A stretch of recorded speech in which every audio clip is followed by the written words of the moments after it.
Social মিডিয়ায় চলচ্চিত্র শিল্পীদের নিয়ে বাড়ছে ট্রল কালচার। ইন্টারনেট দুনিয়ায় এখন এক উন্মুক্ত মঞ্চ। এখানে কেউ সমালোচক, কেউ বিচারক, কেউ ট্রল গুরু। নেটিজেনরা মনে করছেন আধুনিকতার নামে এই ট্রল সংস্কৃতি চলচ্চিত্র ও চলচ্চিত্র কর্মীদের ক্ষতিগ্রস্ত করছে। নায়ক নায়িকার লুক, উচ্চারণ সবকিছুই মিমের খোরাক হয়ে ওঠে এখন।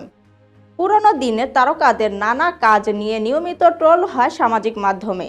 এ নিয়ে প্রতিবেদন লিখেছেন সৈয়দ মেহেদী হাসান শুভ, যাদের অভিনয় দেখে একসময় প্রেক্ষাগৃহে দর্শক মুখর থাকত, তারাই আজ সোশ্যাল মিডিয়ায় অ্যালগরিদমে ভাসমান ঠাট্টার পাত্র।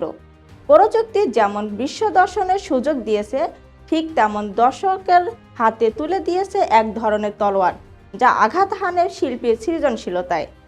ঢাকাই সিনেমার আকাশে উজ্জ্বল তারকাদের মধ্যে রয়েছে জাভেদ, জসিম, ইলিয়াস কাঞ্চন, ওমর সানি, বাপ্পারাজ, রিয়াজ, শাবানা, নতুন, চম্পা, অঞ্জু ঘোষ, দিতি, মৌসুমী সহ আরও অনেক অভিনয় শিল্পী। বিগত সময়ে সিনেমা নির্মাণের ধরন, চলচ্চিত্রের গানে নাচের ভঙ্গি এবং সংলাপ, ফ্যাশন সহ নানা বিষয় নিয়ে নিয়মিত ট্রল হয় সামাজিক যোগাযোগ মাধ্যমে। বর্তমানের ওটিটি প্ল্যাটফর্ম ইউটিউব ও প্রেক্ষাগৃহ এই তিন মাধ্যমকে লক্ষ্য করে নির্মাতা ও অভিনেতাদের কাজ করতে হয়। কিন্তু নতুন ধারা যতই সামনে এগিয়েছে, সোশ্যাল মিডিয়ায় ততই বেড়েছে ট্রল কালচার। কেউ একটু ভিন্ন লুক নিলে বলে হলিউড কপি করছে, চরিত্রের প্রয়োজনে ওজন বাড়ালে বা কমালে বলা হয় ফিল্টারের অভিনয় করছে, নতুন নির্মাতা ঝুঁকি নিয়ে অন্যরকম কিছু নির্মাণ করলে বলা হয় কপি মাস্টার।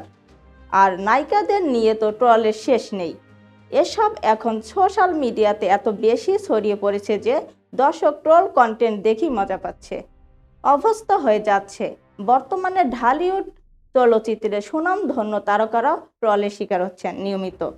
ট্রলের শিকার হওয়া তারকাদের তালিকায় রয়েছেন শাকিব খান, আফরান নিশো, সিয়াম আহমেদ, আরিফিন শুভ, পরিমণি, বুবলি, অপু বিশ্বাস, নুসরাত ফারিয়া, মেহজাবিন চৌধুরী, তানজিন তিশা, তাসনিয়া ফারিন, সাবিলা নূর সহ আরও অনেকে।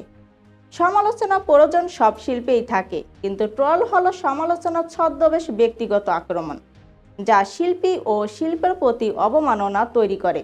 ট্রলের কারণে ক্ষতির শিকার যেমন শিল্পীরা, তেমনি চলচ্চিত্র ইন্ডাস্ট্রিও।